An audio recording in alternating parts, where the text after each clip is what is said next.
Joseph Cooper wasn't the kind of person who would ever willingly touch a black hole. He'd studied them from a safe distance for years, and for all his theoretical knowledge of the strange cosmic phenomenon, there was nothing appealing about getting up close and personal with one.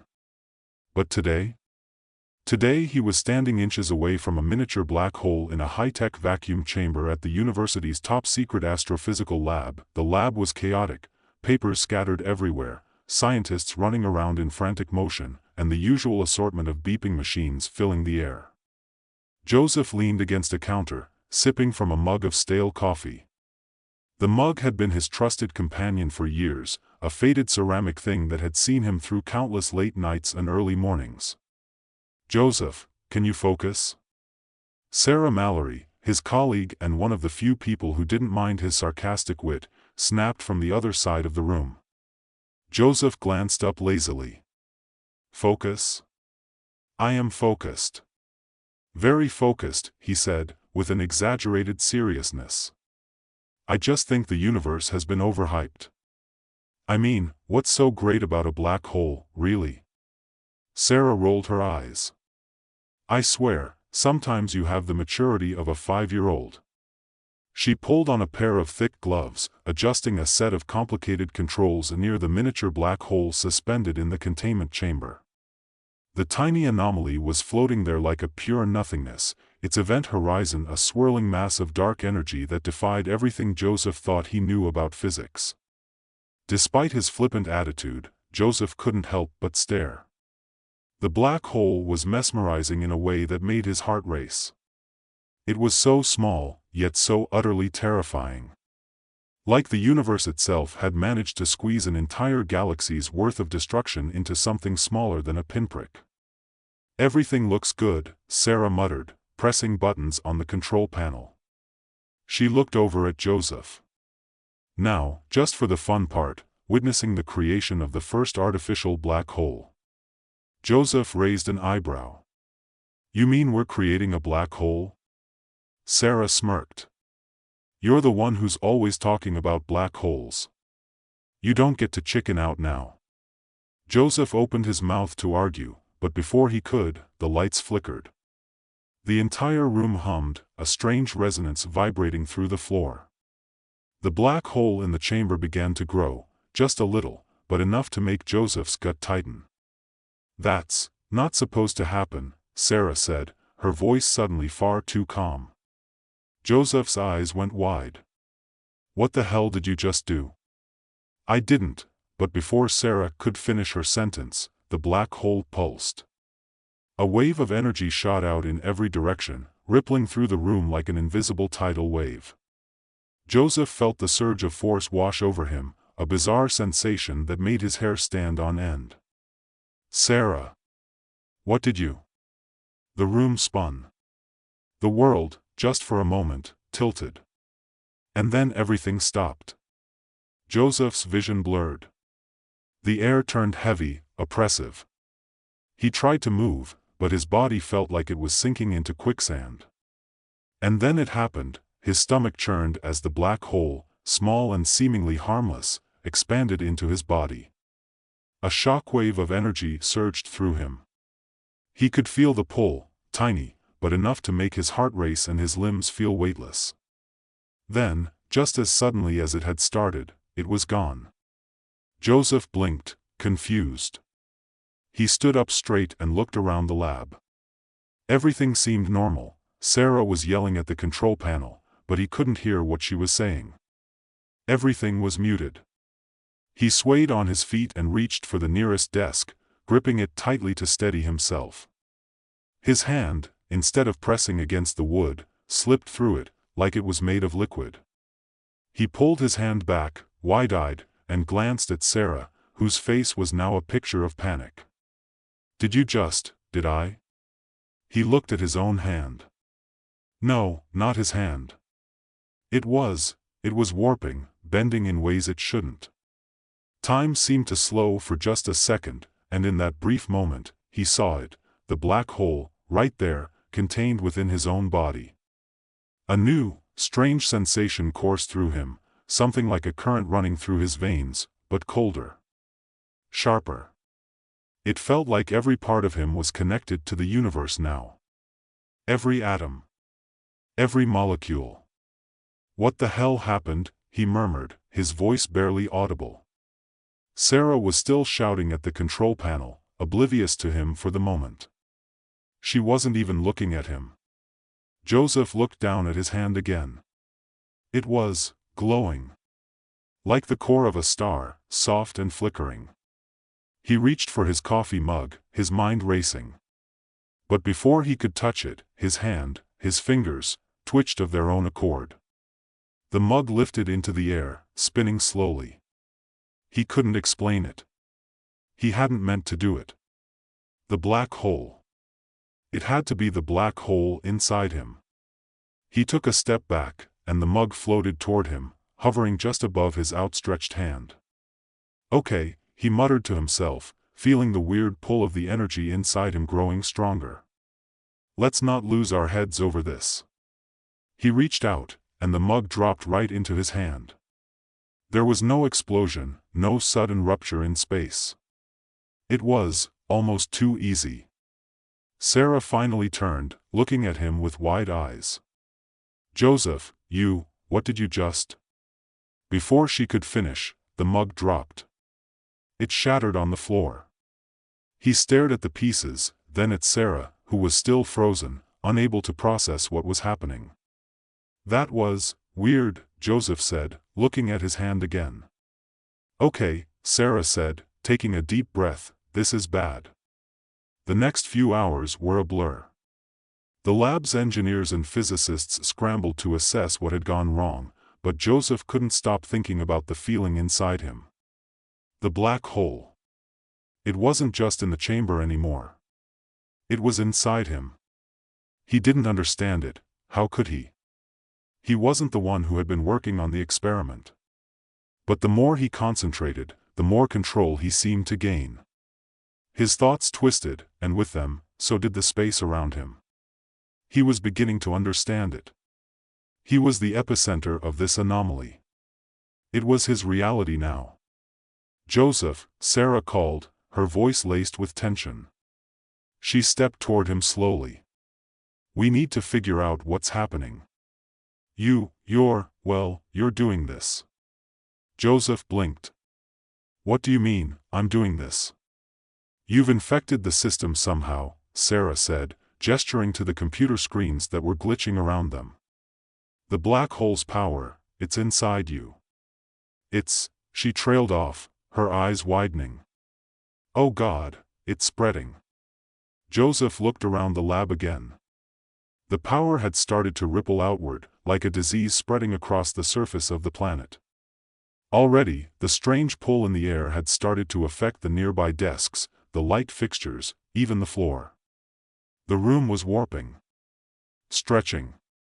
For a moment, it felt as if everything was being pulled into a void, like gravity itself was losing its grip. Everything seemed heavier. He turned to Sarah. "What happens if it gets worse?" She bit her lip. "If it spreads beyond the lab, we could lose the entire city. Hell, we might lose the entire planet." "Right. Just what I needed," Joseph muttered, taking another deep breath. He stared down at his hands, feeling the energy in his fingertips. He didn't know what to do. But he knew one thing for certain. He couldn't let this go on. He was going to need help. Joseph's mind raced. He could feel the pressure inside him, like a ticking clock, only the hands were moving faster than they should have been. Sarah's words echoed in his ears. If the black hole's influence spread any further, they were looking at an impending apocalypse. What he couldn't wrap his head around, though, was the thought that he, Joseph Cooper, a guy who barely passed his high school physics class, was now responsible for holding the fate of the entire planet in his hands. He tried to focus. "Don't panic," he told himself. His fingers twitched involuntarily, and the mug that had been shattered just a moment ago started to float back toward him. He didn't even have to think about it. It was like the air itself was bending, responding to his will. The weird thing was, it didn't feel unnatural. It felt right. Sarah was still watching him, her expression tense. "Joseph, you have to get this under control." "The black hole, I know," he cut her off, trying to sound confident. But the truth was, he had no idea what he was doing. How could he? The laws of physics had never said anything about one man suddenly becoming a human black hole. Hell, the very idea of it was absurd that he clenched his fist, trying to focus. The black hole inside him reacted almost instantly, sending out a ripple that distorted the air around him. A desk at the far end of the room shuddered and then folded, as if it was made of paper, crumpling into a small, dense ball. It hovered for a moment, then dropped with a thud onto the floor. "Okay, that was unexpected," Joseph muttered, half to himself, half to Sarah, who had stepped back in alarm. "That was a lot more than unexpected," she said, her voice laced with panic. "What the hell is going on?" Joseph didn't answer right away. He wasn't sure if he had the right words. All he knew was that he could feel the black hole inside him now, like it had grown roots deep in his chest. It wasn't just a black hole anymore. It was more like a power, an engine. A force. And somehow, he was connected to it, able to control it, yet also at its mercy. The lab's lights flickered again, and Joseph noticed that the whole building seemed to be vibrating slightly, as though it were teetering on the edge of something. He glanced at the large monitor at the back of the room. Numbers were flashing erratically. Sensors were picking up anomalies that were quickly spiraling out of control. "Sarah," Joseph said, swallowing hard, "we need to get out of here. Right now." Sarah didn't hesitate. She grabbed his arm, her grip tight. "You're not getting away from this that easily," she said, her voice a mixture of anger and desperation. "We need to find out what this thing inside you is doing before it tears apart the entire building." Joseph shook his head. "No, I'm serious. It's not just the building. It's the whole city. The whole world. If we don't figure this out," but before he could finish, the lab shook violently, and the room was plunged into darkness. A deep rumble echoed through the walls, followed by a sound Joseph could only describe as space tearing apart. His heart pounded in his chest. He could feel the black hole's influence growing, spreading out, expanding, out of his control. He reached out instinctively, trying to stop it, but it was no use. He was merely a conduit, the black hole a force that surged through him, no longer obeying his commands. "Joseph. What did you do?" Sarah's voice came from the darkness, panic rising. "I didn't do anything," Joseph said, breathless. "It's doing this on its own. I'm just the catalyst." As if on cue, the lights returned, flickering back to life, and Joseph was hit with a strange, dizzying sensation. He looked up at Sarah. She was standing just a few feet away, but she looked different. Her outline shimmered, like a mirage. Her figure seemed to stretch and warp as though reality itself couldn't hold her in place. "Sarah?" he asked, his voice shaking. "Sarah, are you okay?" Her image wavered again, like she was half fading in and out of the room. It was unsettling. I think I'm okay," she said slowly, almost disoriented. She reached out to steady herself on the nearby console, but her hand passed right through it, her fingers sliding as though the material had turned to liquid. Joseph's heart skipped a beat. Oh God, no, he could feel it. The black hole's influence wasn't just distorting matter anymore. It was bending the very fabric of time and space. The longer he stood there, the more everything around him seemed to lose its shape, its consistency. The air itself felt thinner, like it was dissolving into nothingness. The black hole inside him was growing stronger, becoming more aware. Joseph could feel it pulling at him, urging him to do more, to let go, to let it consume everything. And part of him, just a small part, was tempted to let it happen. The chaos in the lab was escalating. The walls began to bend, the floor rippled like it was made of water. Objects floated, dislodged from their proper places and drifting through the air. Desks, computers, and papers spun around them in a whirlpool of broken reality. Joseph stumbled back, unable to tear his gaze away from the spiraling mass of spacetime forming in front of him. He couldn't control it. It was too much. Suddenly, Sarah grabbed his arm, her fingers gripping him hard. "Joseph, snap out of it. You need to focus. You're the only one who can stop this." Joseph blinked, his mind snapping back to reality. I don't know how, Sarah. It's too strong." Before he could finish, there was a blinding flash of light.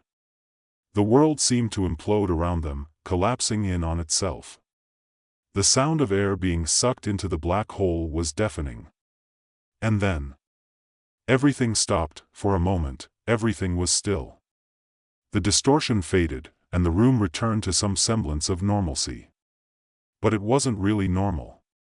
Joseph could feel it. Sarah stood frozen in place, her eyes wide with disbelief. "What just happened?" she whispered. Joseph didn't know. He didn't even know what was real anymore. Was this a dream? A nightmare? It was as if he had just reset the entire world. He glanced at the monitor again. The readout had stabilized, but it wasn't right. There were fluctuations, huge, unexplainable spikes. And more alarms began to blare. "Sarah," Joseph said quietly. "We need to get out of here. I think we're beyond containment now." Just as Sarah opened her mouth to respond, the lab doors burst open. A team of scientists rushed in, their faces a mix of confusion and fear. Among them was Dr. McKinney, the head of the department, who was still wearing his white lab coat as if everything were normal. "What the hell is going on here?" McKinney barked, looking at the chaos in the room. His eyes fell on Joseph, his expression darkening. You're the cause of this, aren't you?" Joseph didn't have time to explain. He wasn't sure what was happening, but it was clear that the situation was deteriorating faster than anyone could comprehend. "Get out of here!" Joseph shouted. "I need to fix this." But McKinney wasn't listening. He moved forward, pushing past the others, his eyes fixed on the monitors. "You have no idea what you've done, Cooper," he said grimly. "This isn't something you can just fix. You've opened something that shouldn't have been opened." Joseph's heart skipped a beat. "What do you mean?" Dr. McKinney turned to him, his expression growing even darker. "You've started a chain reaction. The black hole isn't just in you anymore. It's spreading. It's destabilizing everything. And if we don't find a way to contain it soon, we'll lose everything." Joseph stared at him, the weight of McKinney's words sinking in. He had no idea how deep this went, how far it would spread, but he knew one thing for sure: he was running out of time. Joseph barely registered Dr. McKinney's words. The black hole inside him was now more than a theoretical disaster, it was a living, breathing entity. It felt like it was everywhere, filling his body and mind with a sense of urgency that made it impossible to think clearly. The pull was growing stronger. The city skyline outside the lab's windows seemed to shimmer, as though reality itself was warping and twisting, just as it had done in the lab. "You need to listen to me," McKinney said, his voice sharp with authority. "This is beyond anything we've studied. The black hole you've triggered isn't just some anomaly. It's a gravitational engine, one capable of devouring entire cities if left unchecked. And it's feeding off your energy." Joseph opened his mouth, but no words came out. He couldn't breathe, couldn't think. His chest felt tight, as though the very air was being sucked out of him. He turned toward Sarah, hoping for some clarity, but her face was pale, her hands shaking. She was struggling, too. The black hole was taking everything, slowly but surely. He glanced back at McKinney. The older scientist was now staring at the readout on the screen, his eyes narrowing with alarm. This is getting worse by the second, McKinney muttered under his breath. He turned back to Joseph. We need to contain it. Now. I'm trying, Joseph rasped, his voice hoarse. I don't know how. He gripped the edge of the desk, trying to steady himself, but the world around him was starting to bend again, the floor warping beneath his feet. It was as if everything was dissolving into nothing, just like it had when he first inhaled the black hole's energy. McKinney stepped closer, his expression growing more intense. You don't contain it, Cooper. You stop it. You have to understand, the black hole isn't just in your body. It's interfacing with everything around you. Reality itself is bending to its will. Joseph felt a shiver crawl up his spine as McKinney's words sunk in. He knew what the man was saying was true. The whole lab was shifting, the walls breathing in and out, pulsing with the rhythm of the black hole's power. He could feel it. The black hole was making its way through everything, through space and time. It wasn't just a force of nature anymore, it was a virus, spreading across the city. And it had all started with him. We need to go to the source, McKinney said. The containment field, the one that created the miniature black hole in the first place. We have to shut it down. If we can't stabilize the system and reverse the energy flow, this thing is going to tear the city apart.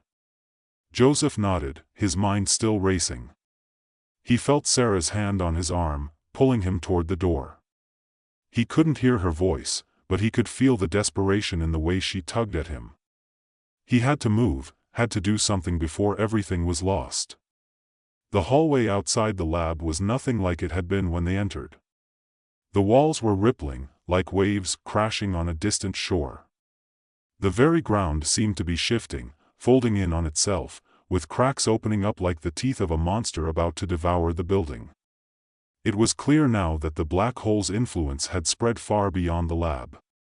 The entire facility, perhaps the whole city, was at risk. McKinney's voice cut through the chaos. We have to reach the containment chamber on the lower level. It's the only way to shut this thing down. Joseph stumbled forward, his legs unsteady as the ground beneath him seemed to warp. What do you mean, shut it down? I thought we were supposed to contain it. That was before it started affecting the city, McKinney said, urgency in his voice. Now, we have to stop it entirely. We can't contain something this powerful. We can only destroy it. Joseph's head was spinning, and the dizziness only intensified as they made their way down the hallway. It was getting harder to think straight. His thoughts were scattered, swirling with the same chaotic energy that was warping the building around him. He could feel the black hole, his black hole, pulsing, its gravitational pull growing stronger by the second. The world around him seemed to buckle under the pressure. They reached the stairwell, but the door didn't open the way it should have. Instead, the walls bent, twisting unnaturally, and the door itself disappeared, leaving a gaping hole in its place. Through it, Joseph could see strange flashes of light, things that shouldn't be possible. Time seemed to fracture before his eyes, and he could hear voices, distant echoes, from other realities, calling to him in some language he couldn't comprehend. Joseph! Focus! Sarah's voice snapped him back to reality. He turned to see her, looking more worried than ever. He realized that she had a point, he wasn't the only one affected by this. She was feeling it too, her own mind starting to fray under the pressure. I can't, Joseph started, but his words died in his throat. He couldn't bring himself to say it out loud, that they might not make it out of this, that they might all be lost. Don't think like that, Sarah said firmly, her hand on his shoulder. We have a chance. But only if you can control this. I don't know how. Joseph shouted, his voice strained. I didn't ask for this, Sarah. I didn't want this. I don't even understand how it works. But you understand it, Sarah said, her tone softening. You understand how it feels. That's why it's inside you. You have a connection to it. You're the only one who can stop it. Joseph turned toward the hallway. The black hole wasn't just inside him anymore, it was a part of everything. He could feel it, drawing everything toward it. The building. The city. The whole damn planet. Reality itself was warping, breaking apart. It was as if the very fabric of existence was being torn open by an invisible force. And that force was inside him. They moved forward, now at a rapid pace, the stairwell twisting unnaturally with each step they took. At the bottom, they reached a door marked, Containment Chamber. The door was sealed, but Joseph barely glanced at it before stepping forward. He reached out, not thinking, and the air around the door shifted as his hand passed through it, distorting the world around him. The door opened without a sound, as though it had always been open. Inside the chamber was a series of complex machinery, computers, generators, and a massive containment field designed to stabilize black hole energy. The chamber was a relic of another time, built with technology far beyond what Joseph had ever imagined. And yet, standing in front of him now, it seemed insufficient. It looked fragile. Even with all its power, it couldn't hold back the force he'd unleashed. This is it, McKinney said, stepping forward. We need to redirect the energy flow. If we can reverse the polarity. No, Joseph interrupted. He stepped toward the main control panel, his mind already racing. We don't have time for that. He could feel the black hole inside him, pulsing, alive. He reached out, his fingers trembling, and the air around him began to ripple. The machines around him flickered as if they were alive, responding to him. He wasn't sure what he was doing, but it was as though the black hole was communicating with him, guiding his hand, urging him to take control. Joseph, Sarah warned, but he didn't hear her. He could feel it, the black hole's pull was growing stronger. Reality was bending, and he was the center of it all. This was his fault. His responsibility. He focused, pulling everything he had, every ounce of strength, every shred of willpower, and channeled it into the black hole. He didn't understand how he was doing it, only that he had no choice. The room began to hum with energy, the walls flickering, distorting, as though they couldn't contain the force inside him, and then, with a final, desperate push, everything went dark.